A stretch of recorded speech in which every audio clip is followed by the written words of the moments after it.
In 1918, the Spanish flu spread across the entire globe, infecting 1/3 of the world population and killing 50 million people. Hospitals were overflown and corpses were lined on the street. And society was brought down to our knees by a microscopic organism invincible to the naked eye.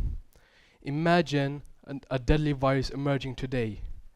Ladies and gentlemen, this isn't science fiction, this is reality. What if a virus exists that could kill within days, spread with a single breath, and could wipe out half of humanity before we even know what hit us? Viruses are among us the most deadliest weapons of Mother Nature. They are silent, invincible, and relentless. And here is something even more terrifying. Scientists had discovered ancient viruses frozen in the Arctic ice that have been locked away for over 30,000 years.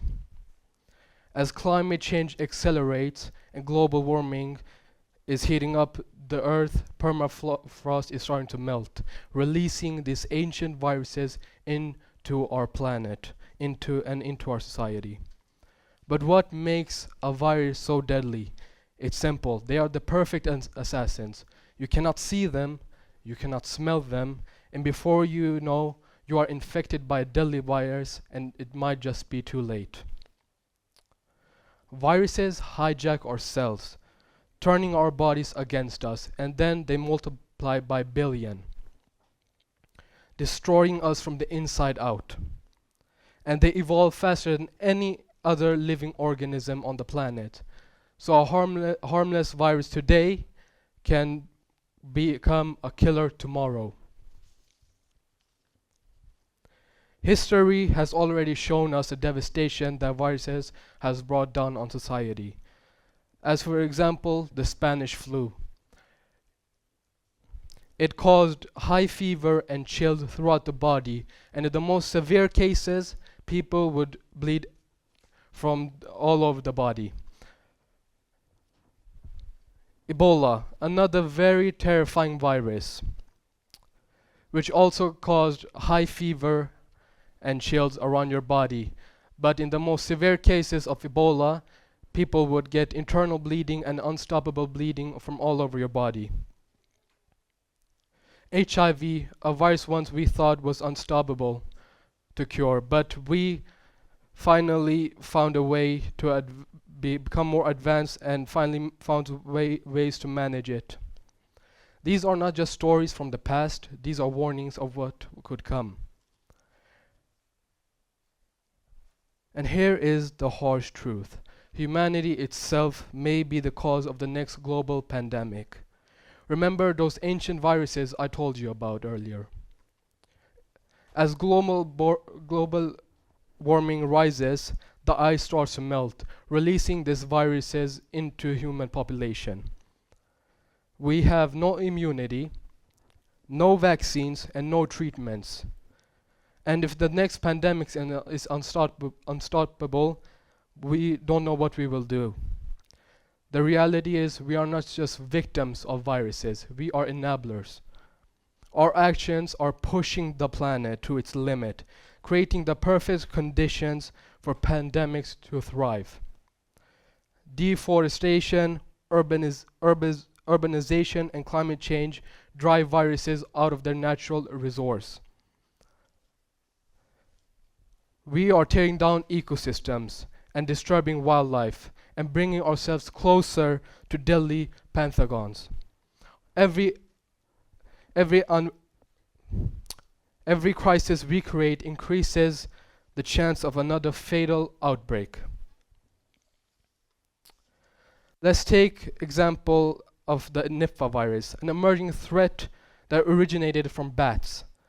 As deforestation continues, these bats are forced into human population, increasing the risk of spillover infections.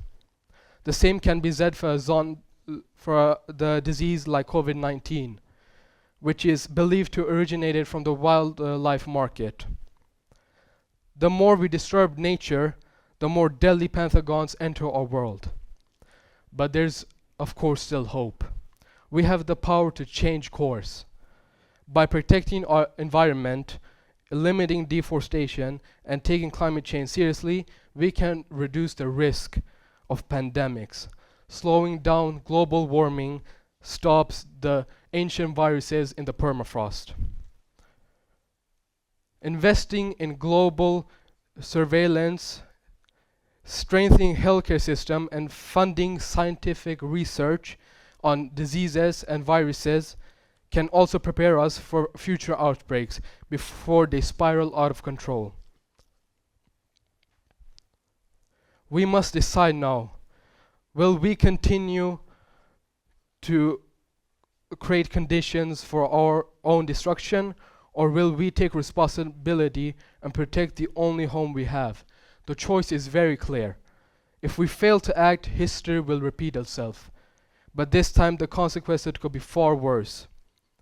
This is not just about the next virus, this is about the survival of our species. We are standing at crossroads. One path leads to more destruction and more death and future ruled by pandemics. The other leads to responsibility and innovation, a world where we coexist with nature instead of fighting it.